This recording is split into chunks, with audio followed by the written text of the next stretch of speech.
What is up, everybody? This is Two Jersey Kids, episode 30. We are actually recording on a Friday because, I got stuck, at work, working 17 straight hours, which was never fun. But I am now well-rested and hosting Two Jersey Kids, the video game podcast that is, the greatest video game podcast. In our opinion, we release episodes every Tuesday and Friday. I am the host this afternoon, this evening, whenever you're listening to it. My name is Adam Buckham, alongside my best friend, the best stick handler in the business, Gary Seisel. How you doing today, Gary? Doing excellent, sir. It's actually it's a nice Friday afternoon or evening or whenever you're listening to it, I guess. But feels good to be here. I'm actually energized. Last night, I also got stuck at work till 10:30 at night. That wasn't too fun. So I'm actually happy we're doing it now instead of last night. It might have been a little tough. Well, we wouldn't have been able to do it because I left work at 2 o'clock in the morning. Oh, 2 o'clock in the morning. Yeah, I think you said 10:30 at one point. No, I said I thought I was planning on leaving at 10:30 because that's what originally was the guesstimate of when they were going to finish their portion of the work that needed to be done. But no, it was a lot later, and I had to stay to make sure all the systems were brought back up properly. So I was there until 2 o'clock, and it was fun, so I decided to take off today.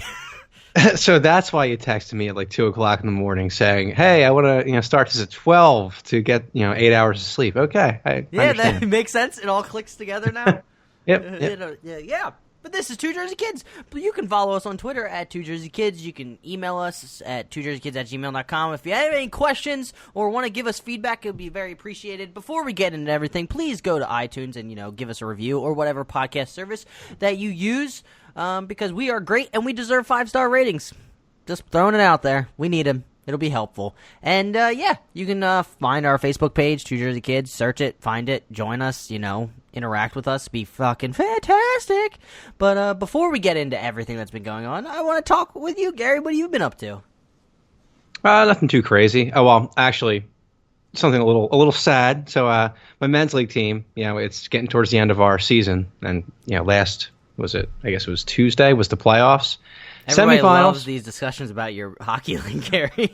Well, I have nothing to discuss really on the video game front. There hasn't been much happening with me. But, so we had a men's league game, semifinals. Unfortunately, we were up 3-0, still lost 5-4. Pretty gut-wrenching there. But brutal. There's always next season. So wait, you don't have any more games that'll take place on a Thursday that makes me have to... us just record later or earlier. Maybe. It depends on what the spring season has in store. It starts up at the end of April. So get we have time. Into a league where you play on Friday or some bullshit, not this Thursday poppycock. I would love to. But anyway, like I said, nothing really crazy happening on the video game front. Games, not playing anything? Just battlefielding it up? Bro shooting it up? Bang, bang? Just playing NHL 17, doing a franchise, I listen to music and just play it, kind of in the background, basically. But then Battlefield 1, been playing through more of the They Shall Not Pass, I guess, expansion or DLC, whatever you want to call it. I love it. Love the new Frontlines game type. That's been my favorite part about the whole thing so far, besides the added weapons and stuff like that. So that's been it for me. But I know you've been getting into Horizon. How's that been? It's been going pretty well. I've gotten farther in the story. I know I keep saying this every single time, but I feel like I'm getting close. I'm getting close to the end. I found new information, new revelations. I don't want to go too much farther into it because I think people have heard enough of me talking about Horizon. I get sidetracked sometimes with the side missions because I like doing that. I thought it was weird how they had a point of no return portion before even the end of the game. I guess that means you have to complete certain side quests. So then they carry on, or they're mentioned in the story, versus if you don't do the side quest, then they're not mentioned at all, which I realized when I did a certain side quest saving somebody, and it was later on mentioned after, in a specific cutscene, which I thought was kind of cool. Continuity. So, yeah, I've been enjoying it. Before the stream when I was waiting on your ass, because you had to go run and get coffee.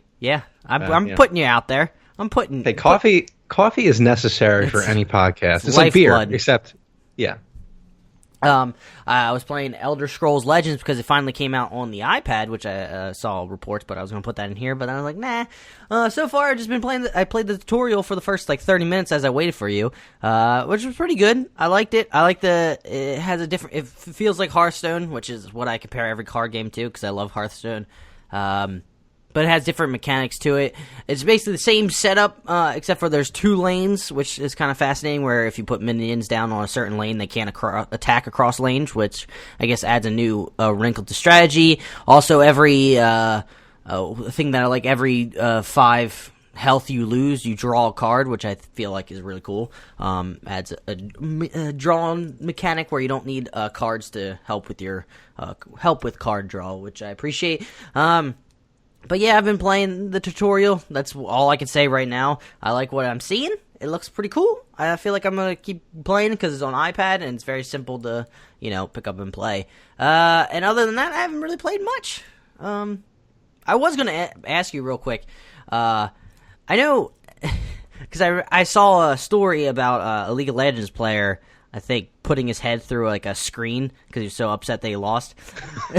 What were those games for you? Because I know the classic bro shooters were the head through a screen for me. Like Call of Duty would piss me off. Halo 3, I believe, used to piss me off. And Madden playing online always angered me. And then sometimes some single-player games, but not too much. Dark Souls, or the Souls franchise in general, could get me frustrated enough where I would like grip my controller really hard, but nothing crazy enough to the point where I would throw a controller or smash my head through a monitor. Modern Warfare 2 back in the day would get me pretty pissed off, but I think I broke a mic through that from that game. It's like it was one of those little small Bluetooth mics I threw at a wall. Nice. I think you told me that from what I can remember. Oh, yeah. You got angry and just chucked it. Well, I must have told you after I got a new mic, but Destiny was the same way. I'm ashamed to say I actually did break a controller from that game. Nice. That was more unintentional, to be honest with you. I didn't really intend for that to happen. Drop it hardly? Yeah, I was so pissed off myself after that, and ever since then I vowed never to do that again because I break enough controllers already just using them, which we'll get into. Yeah, yes, we will. But yeah, Destiny is definitely the worst because not only is the game really frustrating and sometimes just like outright ridiculous and glitchy, it's the community also sometimes is just like downright toxic with the teabagging and the emotes and all the messaging, and it just drives me up a wall. Oh, good old teabagging. I remember that from good old Halo 2 days. That's a classic insult to injury. And me being, or friends, me included, being like the little kids we would always do that. And then we'd also get pissed for some reason when Avatar, crouched on our Avatar's face because, it is kind of dumb, yeah. It's fucking, that's blasphemy. That's a call to war, basically. All right, Gary, now it's time, since we're done with the formalities of us discussing our lives, because who cares about our lives, apparently? I mean, really, let's be honest. They just care about what's going on in the video game world and, our opinions with it. But now it's time for your, you actually did it again, so I'm proud of you. But this is This Week in Gaming. What's been going on this week? What was released this week in the video game world?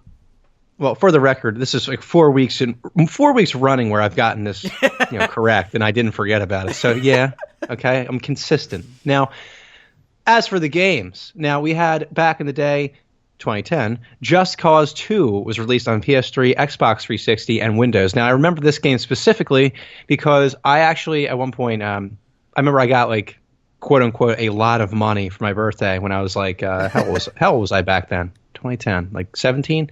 So I got a lot of money, and I went out and bought like 3 new games. So I got like Alpha Protocol, which I talked about before, and that was very disappointing. Purchase. Check out one of our half videos. I forget which video it actually was. 23 and a half, 24 and a half. I don't know the exact number. I don't even know if we did 23 and a half. I may be throwing those numbers out there. I forget which episode was the first one. Well, either way, you just look for it and find it, and you'll hear me rant about Alpha Protocol. But then I also got Just Cause 2, and I got another game, which, frankly, I don't even remember what the hell it was. So I got Just Cause 2, but I remember I played this game. I remember a lot of people loved it. I never did. In fact, you didn't like the destructibility and sandboxness of it? I guess not. Maybe if I played it today, it'd be different, but I was looking for like specific games back then, and that's probably why I never got into it. But yeah, I remember I played maybe like a couple hours of this game, and then I just moved on, never played it again. But that's that. So Back in 2004, Backyard Baseball released on PS2. Now, Woo! Adam, I know you are a big fan of this series. I meant to mention it in our favorite sports games, which was like episode 29 and a half. I think, yeah. That was not this past week. It was it's 28 and a half. Sorry. That's when we did favorites.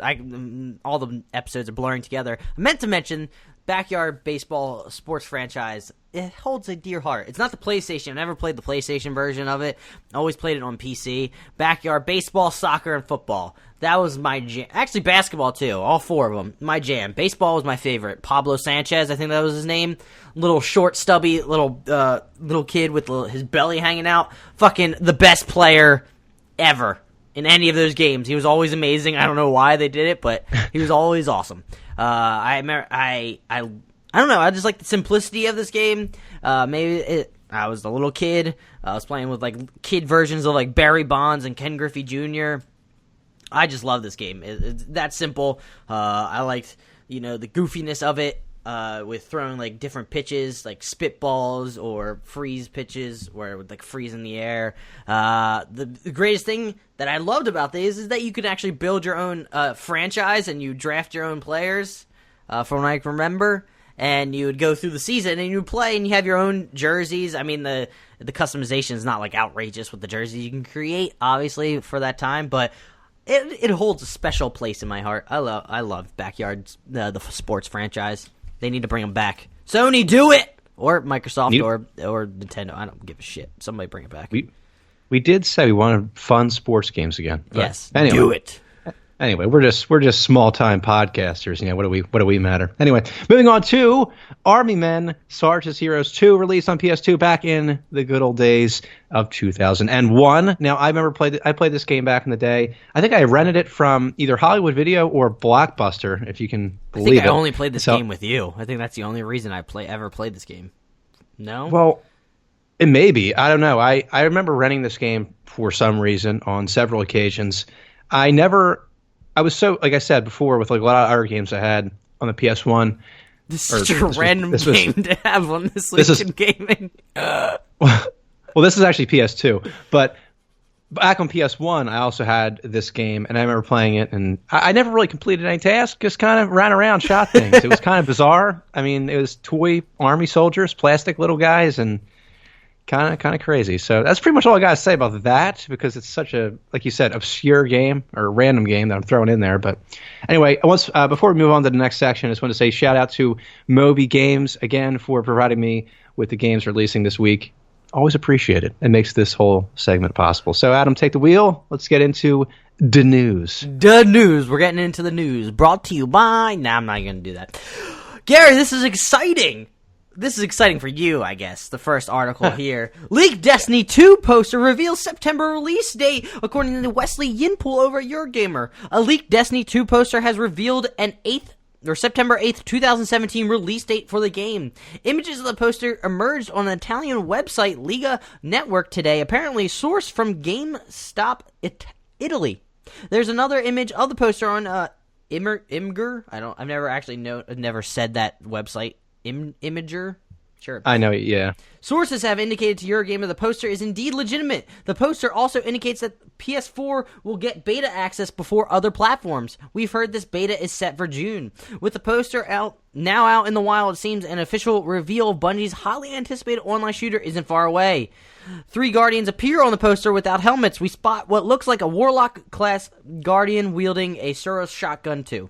So, Gary, that's exciting. Destiny 2 this year. Who would have thunk it? Yeah. Everybody in the video game industry.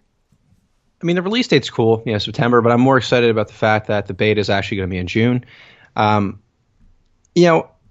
lot of, I guess, like my opinion on the game and whether or not I'm going to buy it in September is going to come down to what the beta is actually like in June, because... What do you need to see from the beta to indicate that they've taken the criticisms of Destiny 1 to bring it into Destiny 2? What do you believe they need to adjust? It's funny you say that, and it's really hard to say. Like, I don't know.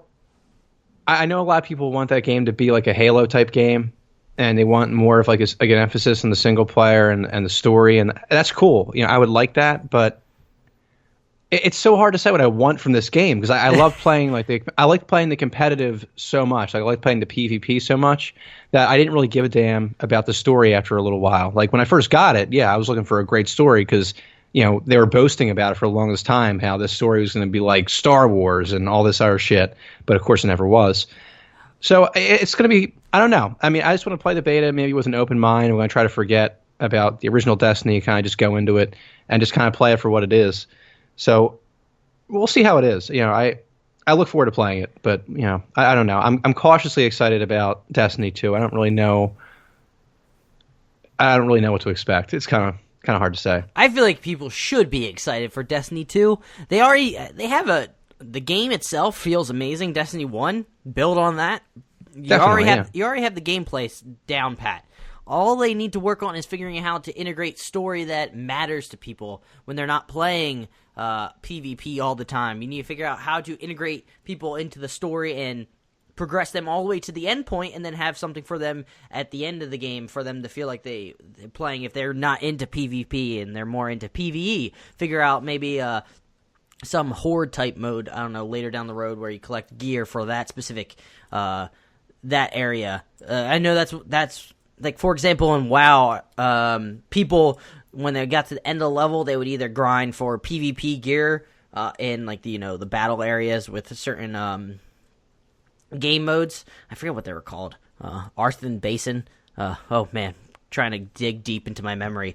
But there was PvP gear you could grind for, and then also PvE gear you could grind for. Maybe having that at the end where it's more of a choice whether or not you want to go in the PvP route or PvE route, so they're not, saying when you get to that point you only have to do PvP or you're not doing anything else, like all the gear is the same. Maybe divert it so people can get different gear sets for whichever way they want to play. And I trust Bungie. I mean, they've heard the criticism of Destiny. Now let's hope that Activision allows them the freedom to create more what they want, a more Taken King, I guess, version of the game, with a more interesting story and a better atmospheric vibe to the Destiny world.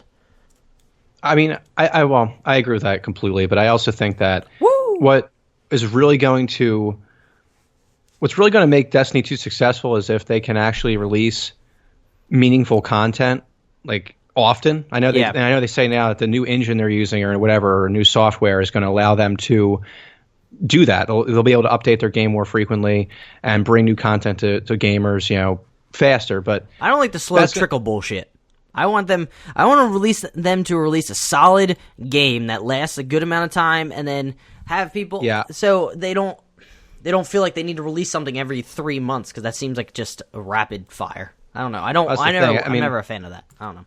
They better not do that, because you saw what happened with Destiny. They released a game that was basically the beta. It was the beta released as the final version, and then it was like, all right, now we're going to update it. We're now going to release expansions every few months or whatever. So they better not do that again, because they're going to piss a lot of people off. That's guaranteed. I think when it came to the beta itself for Destiny 1, people were excited for the game because they're like, oh, this is like a little sliver of what the game is. It should expand on it, but we like the gameplay in itself. We like this little open world. Let's see it where it goes and expands from here. However, I think what people were upset by is when they finally got into the game, it was literally just the beta just multiplied out in different areas. It wasn't expanded upon. I'll be honest, when I played the beta, I wasn't blown away. I mean, I thought it was cool. It was a cool game, but it wasn't something that I was like, wow, man, this story, this sliver of story I'm seeing is crazy. No, I didn't really get that sense. And when I finally got the actual game, I was like, what the fuck? I'm like, I'm playing through these story missions. It was almost bizarre. I was confused about what this game was trying to do. And, I mean, it's amazing that I played Destiny as long as I did, and it was only because of PvP that was possible. I think people were confused about the original Destiny when it was released. That's why, after a while, people tapered off, and then finally was brought back with the Taken King, because they gave them a set direction. If you build a proper atmosphere and you guide them through a somewhat linear type story, people will enjoy the game. You just got to make it, enjoyable. You don't make it confusing or just feel like it's empty. which is what I felt in those open world areas where you're just going from little, I forget what they're called, like little probes or whatever, blinking, and then it would tell you, go collect this amount from this. Terrible. Yeah. Those were the, what do you call it? The grind quests? Yeah, I mean, it was like when you'd be able to go patrol missions. That's what they were. I couldn't think of the term, but yeah, they were. Again, I mean, that's just like they were the classic filler. Go here, collect this. Go here, kill this. You know. Yeah. No one really enjoys that unless they're in like a expansive MMO where they have those quests, but it integrates with a more specific storyline of that quest. Yeah, or if you're earning something meaningful at the end of that bullshit, you know, I'll collect 500 elephant ears if I get like this amazing piece of armor at the end. Oh, I don't know why elephant's ears came into play, but I had to think of something obscure.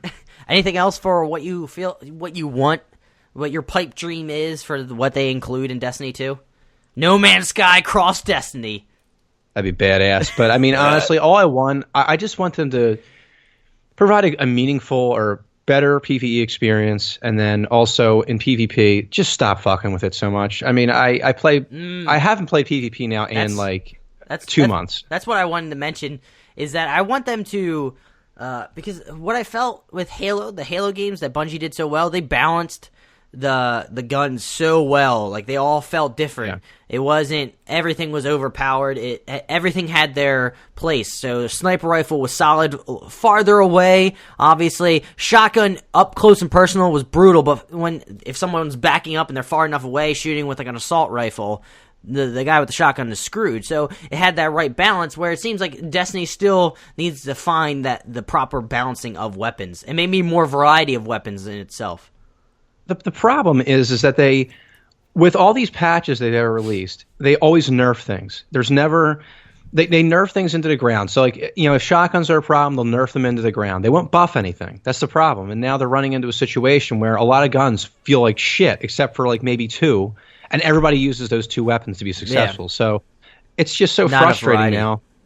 Yeah, it's just so frustrating to play now. Like, I guess that's sidearms. That's the main issue, I guess, is when you have like Borderlands style, where you're collecting all these different type of weapons. All of them are going to be slightly different. Where Halo, you had at least every weapon they're going to have. It's not going to be a wide variety or wide swath of weapons.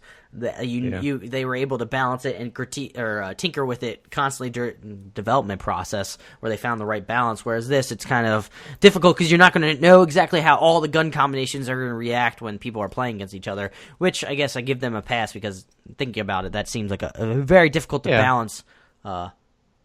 It's tough, but I like the fact that they react to the community the way they do. I mean, they actually do listen. Although sometimes they put in changes that no one asked for, but that's a different story. But yeah, I mean, I just hope that with Destiny 2, they, with the PvP, they are able to better, I guess, balance out the Crucible, and it's not so frustrating as it is now. So agreed. Shall we move on? Move on. Yeah, I think we. Shall we move on? I think we killed that topic. Yeah, we crushed it. Fucking crushed it. Moving on. Ubisoft defends For Honor's controversial progression system. Wesley Yinpool over at Eurogamer writes, For Honor's progression system is a hot topic. Last week I reported on new emotes that most players agree cost too much steel, the in-game currency you can grind through, play, or buy with real-world cash. One post in particular came to represent the increasing anger within For Honor community at the true cost of playing the game. Redditor Bystander 007 actually worked out how much money For Honor can cost you. If you want to unlock hero and all its associated aesthetic items, emotes, executions, effects, outfits, and ornaments, you need 91,500 steel. If you want to do this for all 12 heroes in the game right now, you need a whopping 1,098,000 steel. That's over 7 of the 80 pounds. That's over 7 of the 80 pound for 150,000 steel packs on the For Honor store, or just over 585 pounds. Ouch, he says. If you don't want to pay, you need to grind. And here we find For Honor miserably when it comes. I was reading that, and I don't know what that was. And we find For Honor miserably when it comes to dishing out steel. Completing orders and contracts will get you roughly 1,000 steel pop, with another 200 for matches you played. That means you have to play for 77 days to grind enough steel to unlock all aesthetic items for just one hero. As Bystander 007 calculated, you need 915 days or 2.5 years to get all the unlocks for all the characters. In a recent Q&A stream below, game director Damian Kleekin responded to the debate sparked by Bystander 007's Reddit post, saying the development team never intended for players to unlock all cosmetic items for all the heroes. Quote, "We never had an intention for you to unlock everything in the game. For us, that doesn't really make any sense. We applied RPG mechanics on top of a fighting game in a PvP environment. Let's say in World of Warcraft, you would never try to unlock everything for all the characters. Same things in a MOBA." Kleekin, end quote. Kleekin said Ubisoft designed the progression system under the assumption most players would stick with one hero or up to 3. The data shows this has come true, he insisted. Quote, "We forecasted that most players would play 1 to 3 characters. And that's what we see today in our game. Most players focus on one character, one hero, and others go up to 2 or 3. All the design is based around that." End quote. The idea, Kleekin said, is that cosmetic items are endgame content to be unlocked after several weeks of play. In the first weeks of the game, players tend to focus on upgrading their gear or reaching the 108 gear score cap.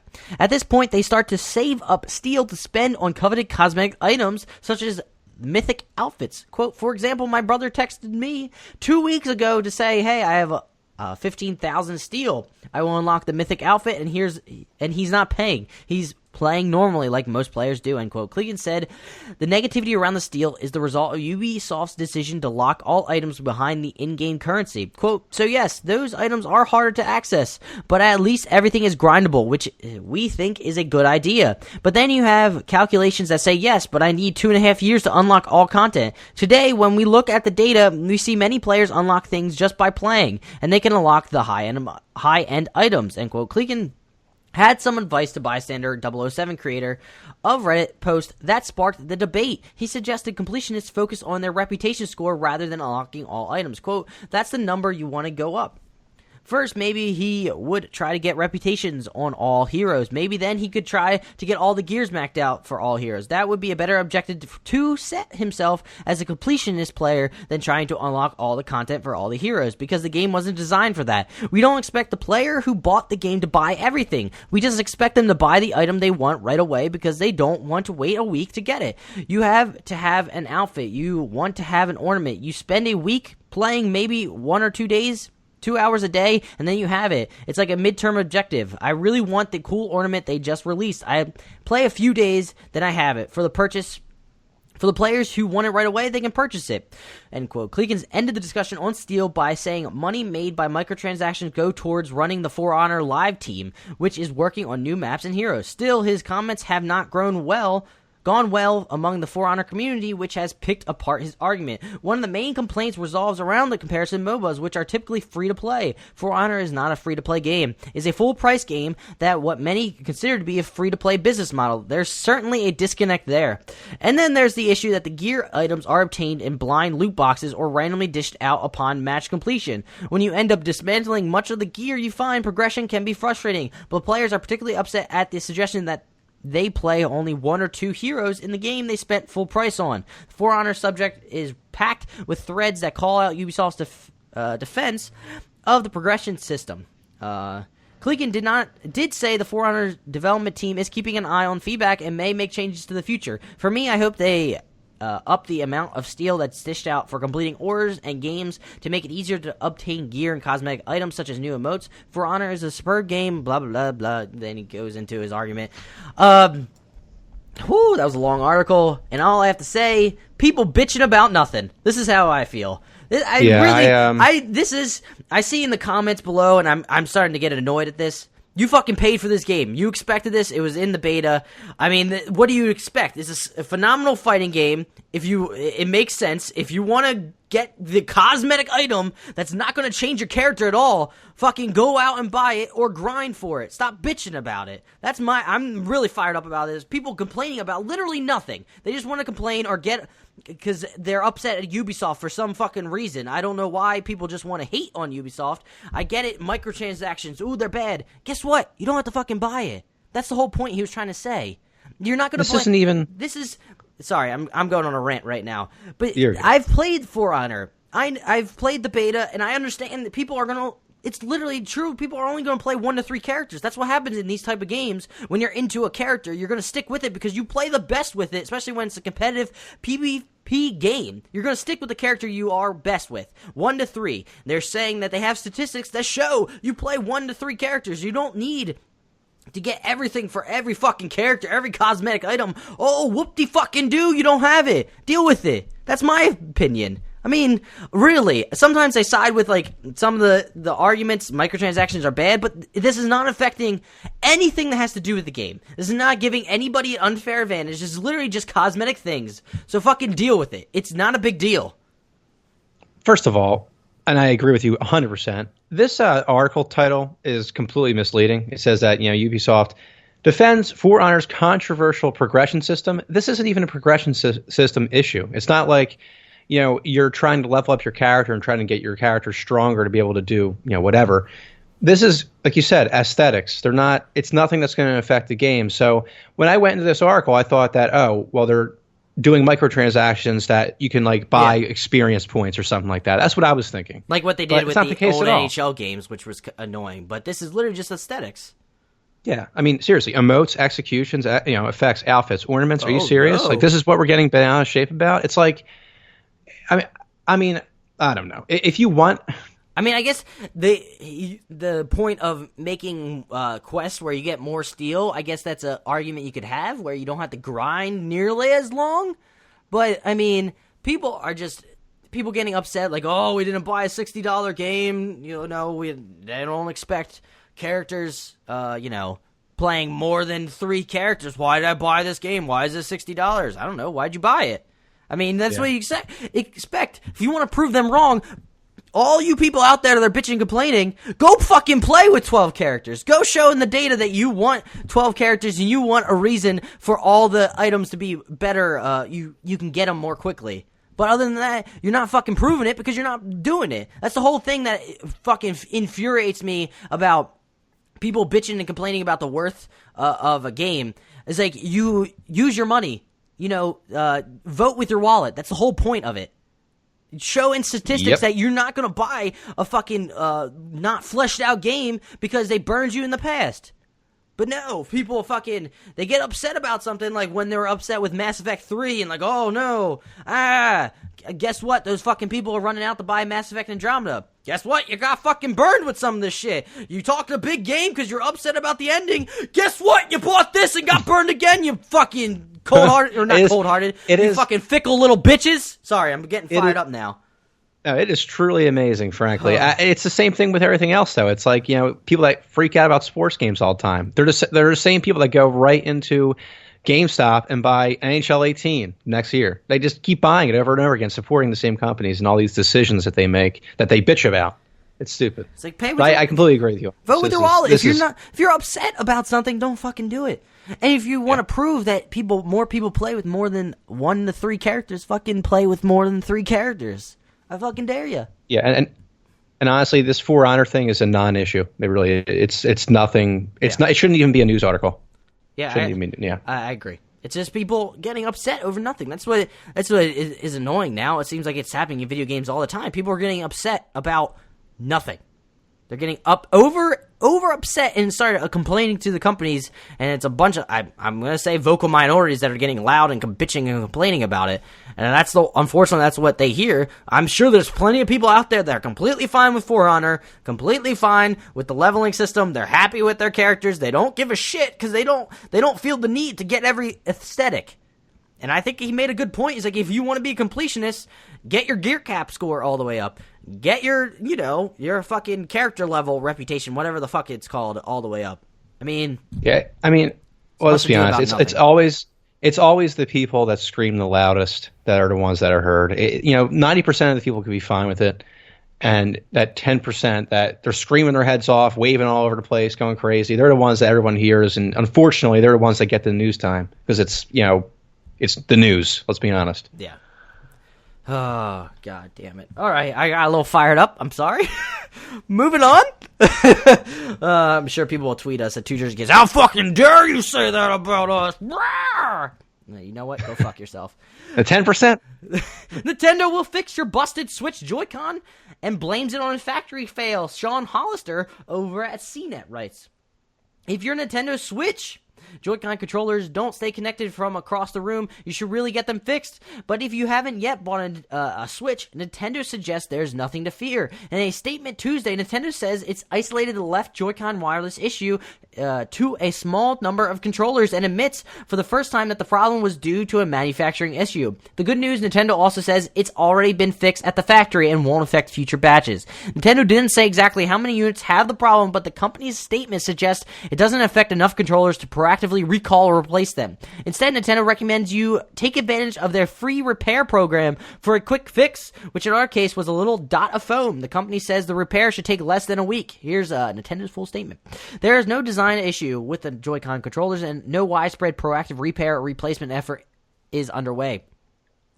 No effort is underway, basically, is what he's saying. A manufacturing variation has resulted in wireless interference with a small number of the left Joy-Con. Moving forward, this will not be an issue as manufacturing variations has been addressed and corrected at the factory level. We have determined a simple fix can be made to any affected Joy-Con to improve connectivity. There are other reasons consumers may be experiencing wireless interference. We are asking consumers to contact our customer support team so we can help them determine if a repair is necessary. If it is, that's the rest of the support. Question is, why are people fucking up in arms about manufacturing issues? I paid this amount of money, bah! Yeah, I mean, again, this is like...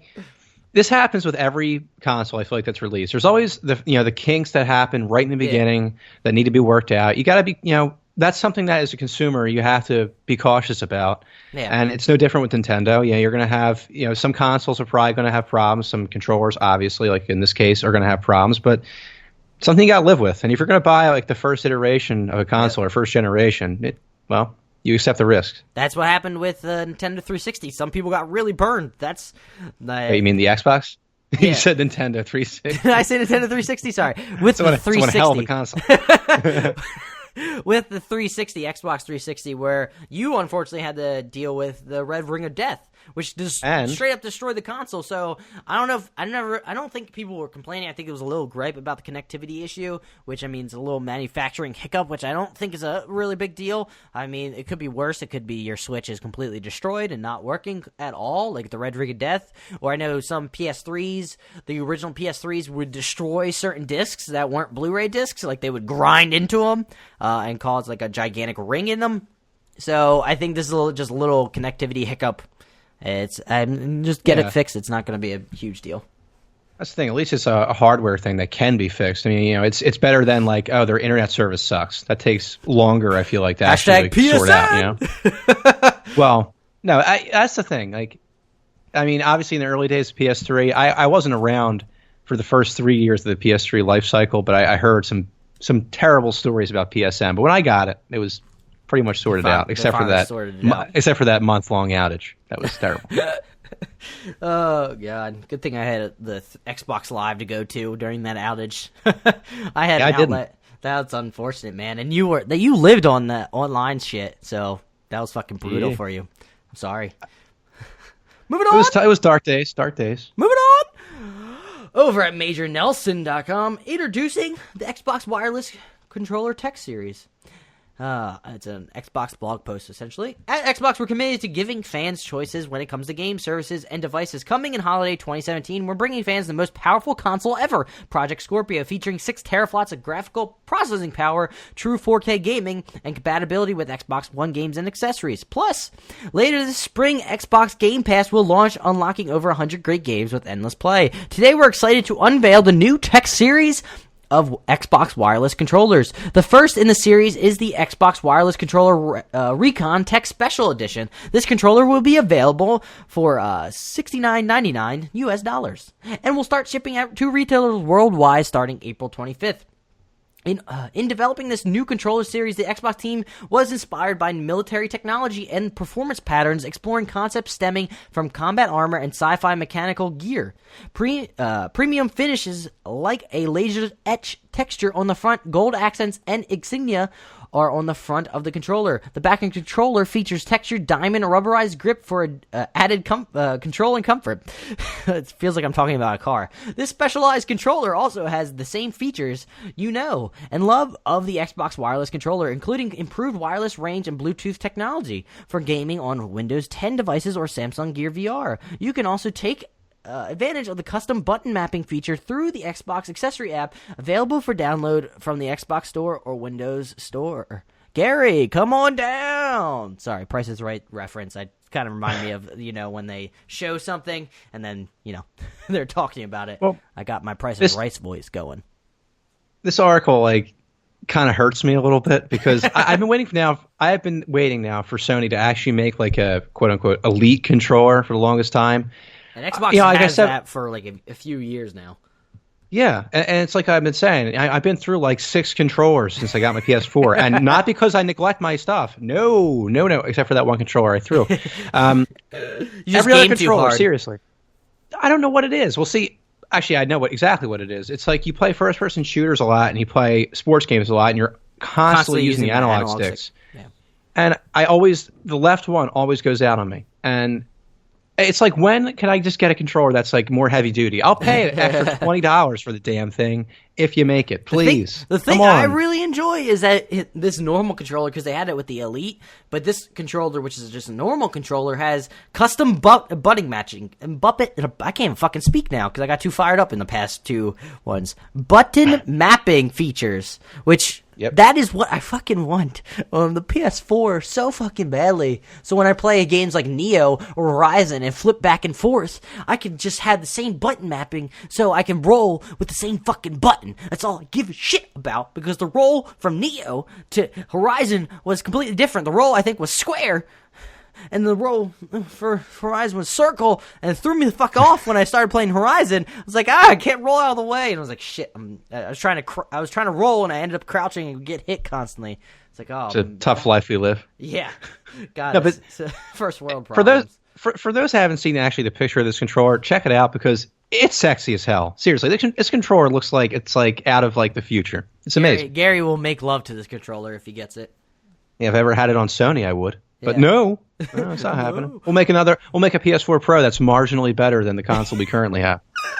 But don't worry though, the teraflop, that's where it's at. Wow, no one knows what the hell that is. Project Scorpio has 6 teraflops now, so they're fucking shit out of luck.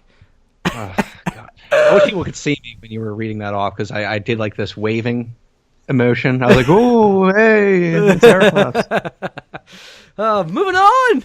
Bloodstain announced for Switch, canceled for the Wii U. Jeffrey Matouf over at Your Gamer writes, Bloodstain Ritual of the Night, the Castlevania spiritual successor by Symphony of the Night producer Koji Igarashi, is coming to Switch. That's good news. The bad news is that the Wii U version has been canned. The reason for this is obvious. The Wii U will no longer be contemporary by the time Bloodstain launches in 2018. Quote, during our Kickstarter campaign, the Wii U was at the height of its popularity, but the situation has drastically changed after the release of the Nintendo Switch, end quote, Igarashi said in the Kickstarter update. They continue with saying, quote, this change made it difficult to receive the necessary support from the hardware maker, which has led us to drop the Wii U development and shift the development to Nintendo Switch. End quote. For those who backed Bloodstain in hopes of a Wii U version are eligible for a refund. You must request one of these by April 20th. Contact, you'll get a Wii U refund, blah, blah, blah. You can also change it so you can get it on the Switch or the PS4 or Xbox One or PC or Vita, which I'm excited about. To note here, have at the end. Wii U backers who don't act will have their reserve automatically converted to Switch. So that's exciting if you own a Wii U and don't own a Switch, then if you get a Switch, then you'll have a game. But this actually, I've remembered from I think it was the last game, Old School Console, where I mentioned a Castlevania game that I really want to play. Castlevania Symphony of the Night was the game I mentioned to play. I'm screwing up. Gary's not here because he had to go take a fucking bathroom break because he can't hold his fucking bladder because he's a 3-year-old kid. So I'm here just hanging out. But yeah, Symphony of the Night was the game that I meant to mention with the old school games I want to get back to. I think I have it on Xbox One for Xbox 360 backwards compatibility, so I want to play that whenever I get a chance to, which, it goes from Horizon to Neo, then back to Final Fantasy 15 to then maybe have free time to play other games. I don't know. It's kind of hard to do that in the free time. But yeah, it just makes sense for them to move over to the Switch because the Wii U is basically dead now, and it seems like Nintendo's not really trying to support any new games coming to the Wii U, so what's the point if it's just there? No point of wasting money putting that game on that console. But I guess Gary's still away, just fucking taking a piss. Or taking a shit, who knows, that's really... he's back! And ladies and gentlemen, Gary Seisel is back in the house, and we're moving on to the next article! Yo! Just so you know, this coincides with... this article coincides with the Super Mario Run is now released on Android, FYI. If you guys have an Android, go check it out. But according to Nintendo, Super Mario Run sales, quote, did not meet their expectations, end quote. Tom Phillips over at Eurogamer writes, Super Mario Run was downloaded 78 million times, but still did not make as much money as Nintendo had expected. The side-scrolling platformer burned bright, but quickly disappeared from the iOS App Store chart due in large part to its short trial and subsequent $7.99 pounds upfront charge to keep playing. Nintendo President Tatsumi Kimishima, there it is, told Nickel the game simply, quote, did not meet our expectation, end quote, in terms of money made. Out of the 78 million who downloaded, just 4 million people went on to pay and unlock the full game, previous figures suggested. Super Mario Run launched this week for Android, so its sales will undoubtedly rise. The game has also been updated for iPhone and iPad users with a slightly more generous trial version and a couple of other minor features. The game was criticized upon its original launch for its abrupt, poorly explained, quote, onboarding, end quote, process, which left many unaware of what the game offered for free and how much money would be required beyond that. Regardless, Nintendo is not abandoning the pay-once model, even despite the success of Fire Emblem Heroes, which employs a far more lucrative free-to-play gacha model where you pay for new random heroes. They say, quote, Heroes is an outlier, end quote, a Nintendo spokesperson again told Nickel, quote, we honestly prefer the Super Mario Run model, end quote. New features for the game include various colored Yoshis as playable characters, which can then unlock specifically colored Toads as rewards. You can also now play through the complete and first Bowser battle without purchasing the game. I have like 2 points that I want to make. One, I respect Nintendo for continuing to want to go with the pay once model. I really kind of respect them for, especially in this marketplace, saying we're making a stand. Our games are worth this amount of money. We're not doing the pay or play for free model that most of this system, iOS library is. But another question I do have, maybe they priced it too much. I wonder if it's just a pricing point where they priced it at like $10 in the States. Is that too high for people that have been inundated with all these play for free or $1 games? Is $10 too high? And do they need to drop the price? Maybe that had something to do with it. I don't know what the pricing overall had an effect on consumers. But I think it's an interesting point that in this market, maybe people aren't going to pay that much for an iOS game just yet, anyway. Yeah, I think that, this is my opinion, if it's $10 for like a console game, like if this was like just like a $10 short Mario game or whatever, I would buy it. But it's a phone game. You're playing it on your phone, your mobile device, and I don't think there's a lot of people that are really serious about gaming on mobile devices.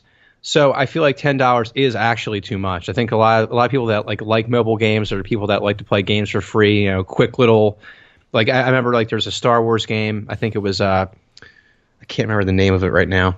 but you would build your base up, and like it was a free game, but you also had to pay for certain things in the game. But I just think that $10 straight up front is a lot to ask from people that maybe aren't real serious about games. I mean, they may like Super Mario, but it might not be something they want to buy on a phone. Exactly. And maybe they need to do a better explanation when it rolls out as the free version. Maybe it explains better what exactly you're getting with the free version, how to get the full version, what you'll be getting with that. Moving on. Gary, there you go. April's Games with Golds have been announced. For Xbox One, from April 1st to the 30th, you'll be able to get Rise, Son of Rome. They were one of the launch titles for Xbox One. And you'll also be getting Walking Dead Season 2, available April 16th all the way to May 15th. So that's exciting, getting Walking 2 Season 2 completely free if you have already played Season 1. On your Xbox in general. For Xbox 360, which also they mention that it's also compatible with Xbox One, which again is kind of brilliant. You'll get Darksiders April 1st to the 15th, which I know some of my friends, Paul, I think his brothers used to play Darksiders, and they really enjoy it. Kind of like a Zelda Light style game. And you'll also be able to get Assassin's Creed Revelations from April 16th to the 30th. I wasn't really too much of a fan of Revelations. I never really got into it, but yeah, more games. Gary, shall we move on to this article? Yeah, let's do it. Let's do it. This should be interesting. Jason Schreier over at Kotaku writes, Game developers respond to nasty tweets by donating thousands to Girls Make Games. Here we go. Over the weekend, Naughty Dog artist Alex Nowesky started getting nasty Twitter messages from Gamergaters and other internet cretins. Exacerbated, she tweeted some screenshots along with the message, quote, I just donated to @Girls Makes Games in honor of these lovely boys. Thanks, guys. And, quote, other developers followed to her lead. By Tuesday, hundreds of game developers had donated thousands of dollars to Girls Make Games, an organization that provides workshops and summer camps to young women who are interested in developing video games. Before you start asking, quote, why isn't there a Boys Make Games, end quote, or question mark, consider that by ESA's account, just 22% of the game industry employees are women. That's why. Nowesky's, Noweskis, who has written for Kotaku about her work on The Last of Us, started seeing angry tweets on Saturday night after she wrote a rant about the vile treatment of an EA animator who worked on Mass Effect Andromeda. Quote, I've worked within this industry for 10 years. I have clawed to where I am despite people telling me I couldn't and shouldn't. Shouldn't. And at every damn step, some asshole likes to pass it off as, well, you're a girl, so obviously that helped, end quote.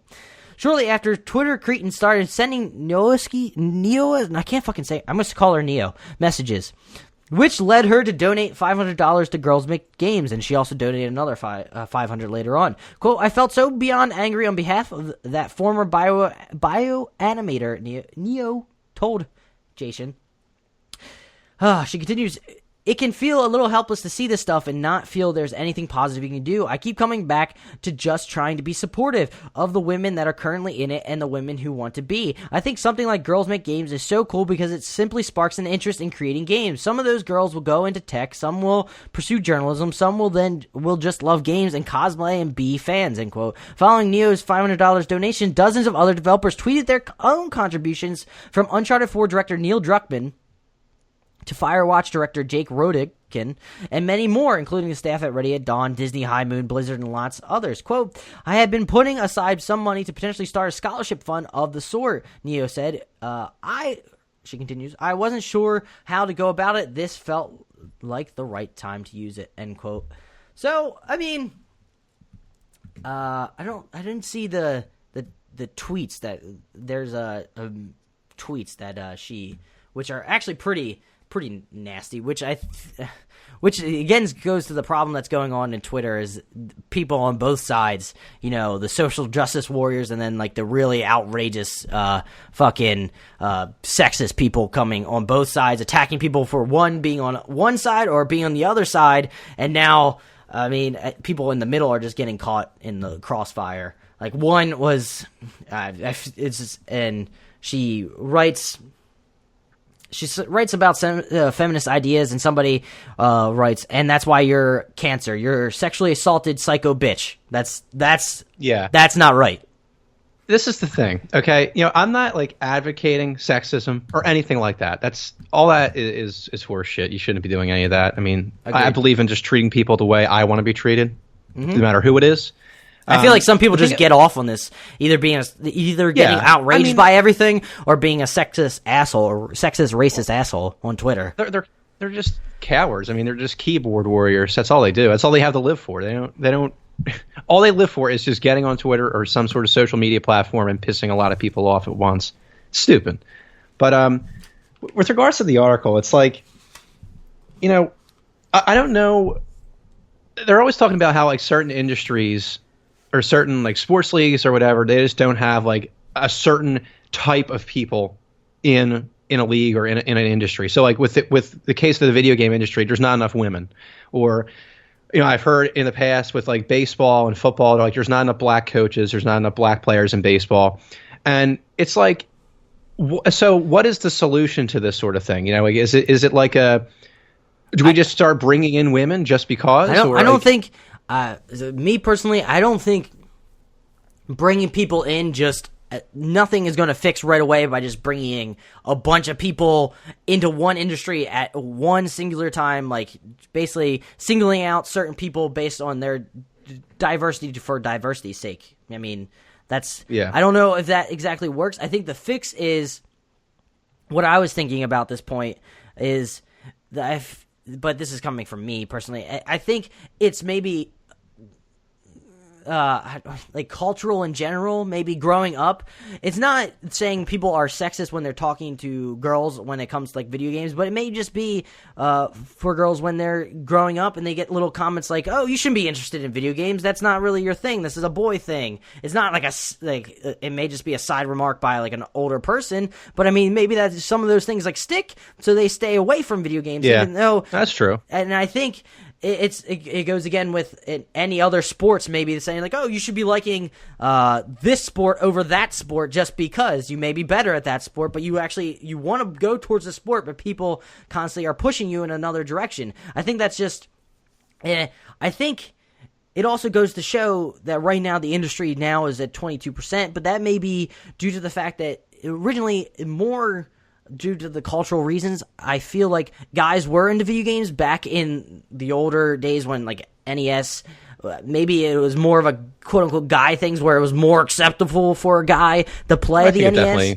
or SNES. I think that's definitely true. Instead of like it was frowned upon for girls to play that, like they should be playing with, I don't know, fucking dolls or something, whatever the bullshit some little kid said that then makes her think that she should be doing that. And I feel like that perpetrated all the way up to where we are now, where it's only 22%. But you're also seeing, which I saw from a Forbes article, where now in certain school programs that promote video game design and game designers, is that their programs now are with like some of the programs have 76% female, 60%, 50% of the females that are in these programs, and also now you're seeing the consumers of these video games are 47% of video game players are female now. So I feel like it's a casual trickle. I get trickle down, but it's not really down, but you know what I mean. It's like a trickle up where people, they start getting more into the ground level and they want to explore it more, and that's when it'll perpetrate up into the game design further down the road, where now you'll have more. They have the ability now with indie developers. There's a lot more indie studios where people can create the games. There are more avenues for that versus just the AAA studios back in the day where it's only you have to get hired there, and that's the only way you can create a game. You know, I mean, that's somewhat my thinking. It's a slow. You can't just say bring people in just because. You can't say like maybe they don't have an interest in that right now. I don't know. I think it's just a casual thing that needs to perpetrate all the way back up to game design, where they're interested in games at a younger age, and then they finally decide it's not frowned upon. It's not frowned for them to play those games, which you're seeing with more females playing games now, like 47%, like I was saying. Now that'll slowly trickle up when they get into college. Maybe they'll want to be game designers, and then they'll get into the industry, and then that percentage will even out more. That's just my thought. See, I'm all for everybody getting a chance to do what they want. Whatever you want to do in life, you should be able to pursue it without any sort of like restriction.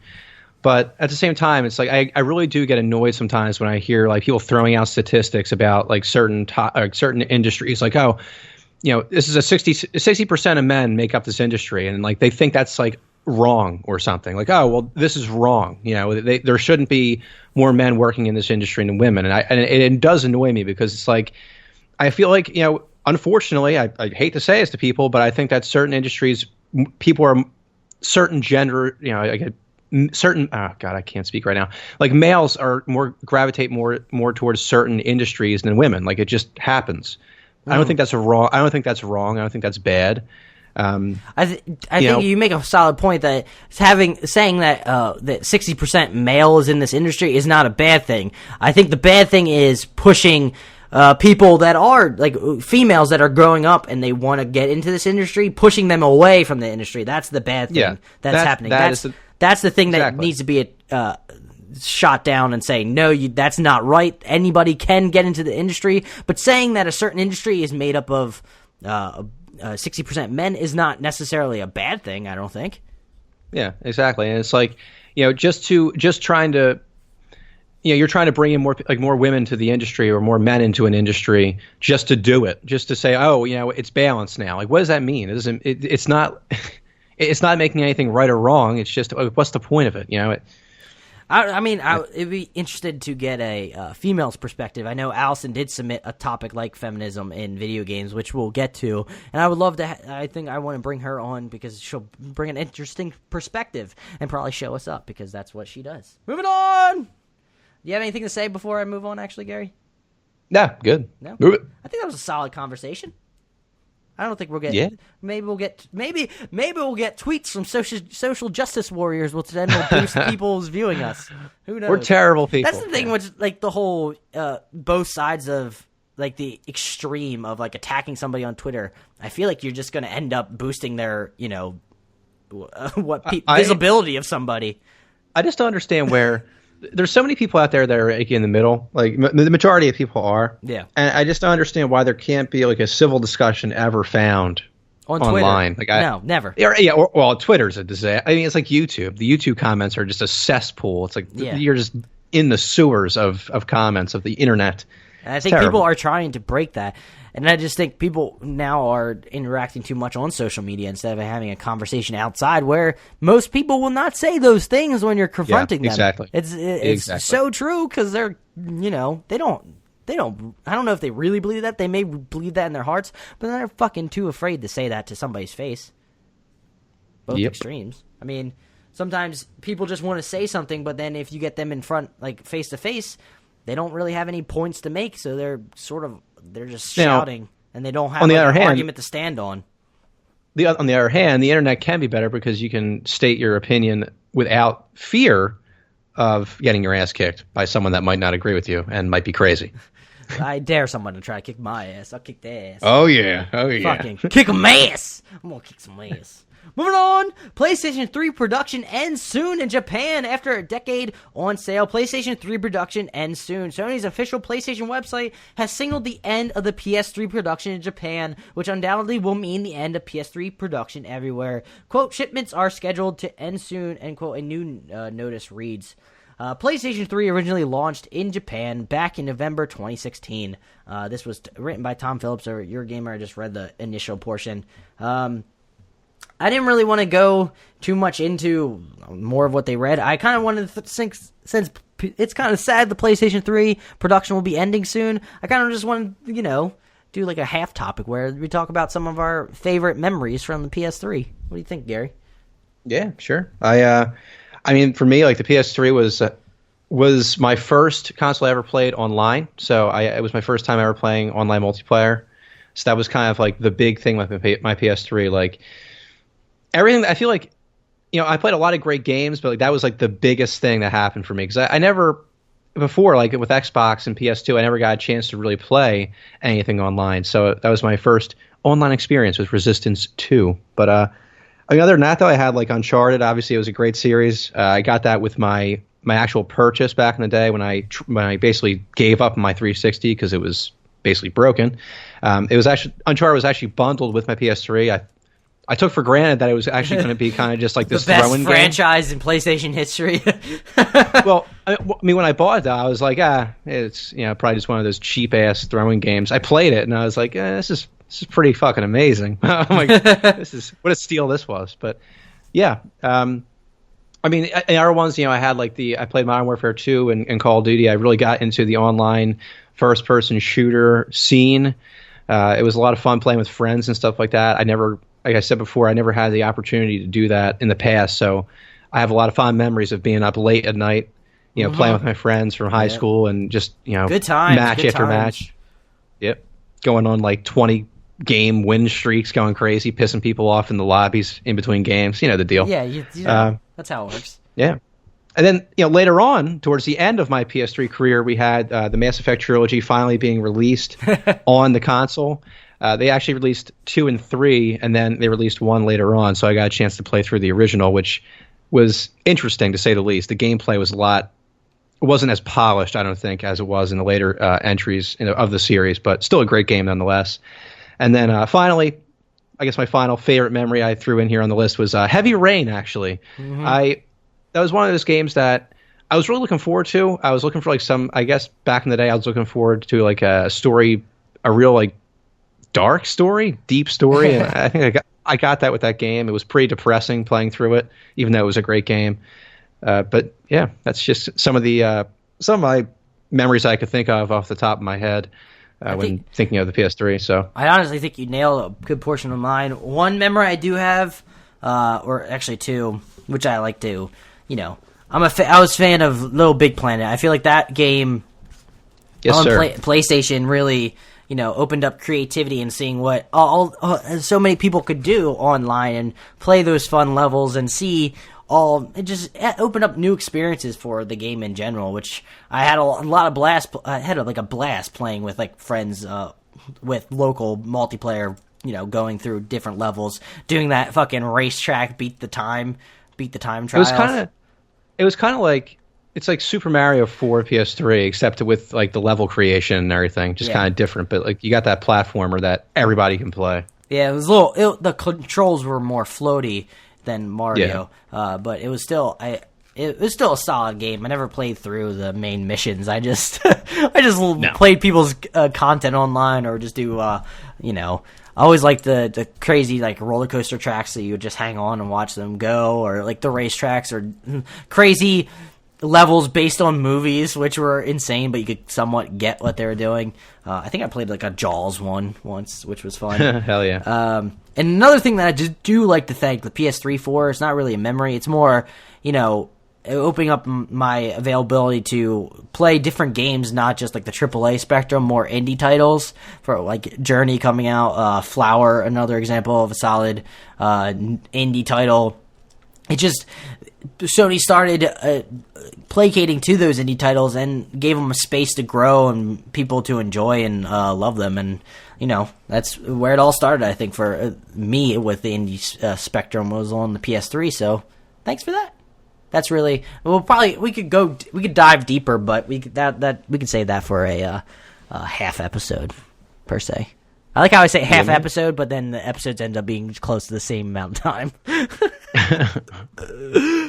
Moving on to the final thing, since we like to, I didn't do a Kickstarter this time. I highlighted a game that I'm actually kind of fascinated about that's coming out soon. It's called The Surge. It comes out May 16th in 2017. So that's this year, May 16th. That's for PS4, Xbox One, and PC. It is an action RPG that was developed, or that is being developed by Deck 13. They developed the game called Lords of the Fallen, which was a solid Souls-type game, more kind of story-based, but it was basically the same combat style, essentially, of Dark Souls, which I did enjoy when it came for free for the Xbox One and played it.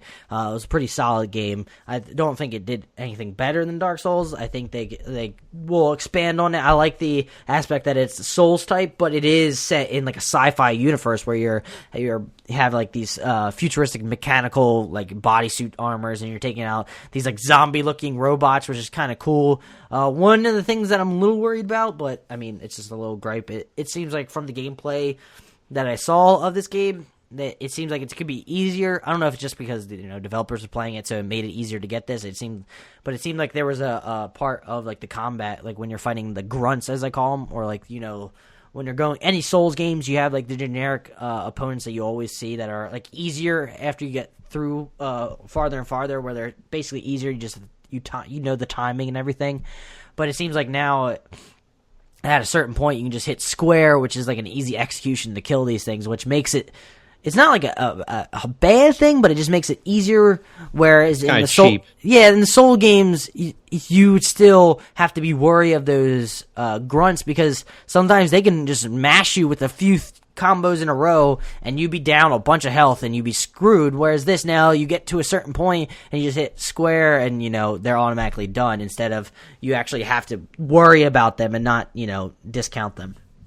Yeah, it's kind of like easy mode after a certain point. But I was looking at this game. It's actually kind of I've seen this before. I've heard of the game, but I really never saw the gameplay before. But I just thought it was interesting how they kind of mixed Dark Souls and Dead Space, and how I thought the melee combat style, like the way it is interesting, because it's combined with like that futuristic type of setting, which you don't really see that often. Like, I mean, there's melee combat in other futuristic games, but this kind of combat, it just reminds me so much of like a Bloodborne or Dark Souls, where it's usually like medieval times, that sort of thing. So Victorian. It's interesting. Yeah, it's definitely unique in that sense. Yeah, that's why I think it'll bring, it'll carve out a certain space. Maybe it'll continue with the surge, where you have Dark Souls and Bloodborne are like the fantasy Victorian era style. Now you have Nioh from Team Ninja, which is like the samurai era, which is still somewhat old school, but it has a different aesthetic to it, which makes it feel different. And then you have now, maybe the Surge will continue being something of its own, where it's a sci-fi futuristic Souls game. I don't know. I just wanted to highlight that game for people to check it out. It's definitely, if you're into the Souls franchise and you were a fan of Lords of the Fallen, or check it out, because it's a pretty decent Souls, I don't want to say rip-off, but it was kind of like a Souls-style game. I think they did it pretty well, so I'm excited to see what they build on for this new IP in general. So, but other than that, that has been episode 30 of Two Jersey Kids. This episode went by really quick, Gary. Yeah, it really did fly by. You took a piss in the middle of the episode, and I held it all together. Just kidding. I fumbled. I just crashed and burned. People will understand. I cried in the corner as I waited for you. Oh. I'm glad I missed it. It's just a bunch of emptiness. That's all that happened. But this has been episode 30 of Two Jersey Kids. We really appreciate all of you being here. I meant to say in the beginning, I don't know if I did, but please go rate our podcast. It would help us out so much on the podcast service app that you use out there. If you want to, it would help us out a lot. If you do it on iTunes, it would be a great help. I think I'll put a link in the description again for people to make it easy to click on it, and it just takes you, if you have an Apple device, it'll take you right to the Apple area, where it's not even the podcast itself. It goes to the review section, where then you just have to click one extra button to hit that review, write a review. You don't even have to write a review. Just give us 5 stars, because we know we're worth it. You know we're worth it, and do it. And then also, please go share us with your friends if you really want to, subject them to our amazingness. But yeah, if you're a continued listener, we appreciate you so much. If you're a new listener and you stuck with us this whole hour and 15 minutes we've been doing this, we appreciate you so much, and we love all of you. We want to interact with you on Twitter, so tweet us at Two Jersey Kids. Tweet Gary at RealScavenger18. Tweet me at Adam J. Buckingham. We'll interact with you. We'll talk with you if we're not busy doing work stuff. But we love you all. Gary, have anything to say before we end this Friday podcast? I just want to thank everybody for giving us a record amount of downloads for this month. It's actually the most downloads we've ever had in a month. Keep going up, baby. It's around 1,100 right now and growing. We still got, I guess, another week or so of March, which I can't believe it's going to be April already. I know. But just thanks a lot again for the listen and everything. Thanks for giving us a chance and sticking with us, like Adam was just saying. But other than that, I will catch you on Tuesday? On Tuesday.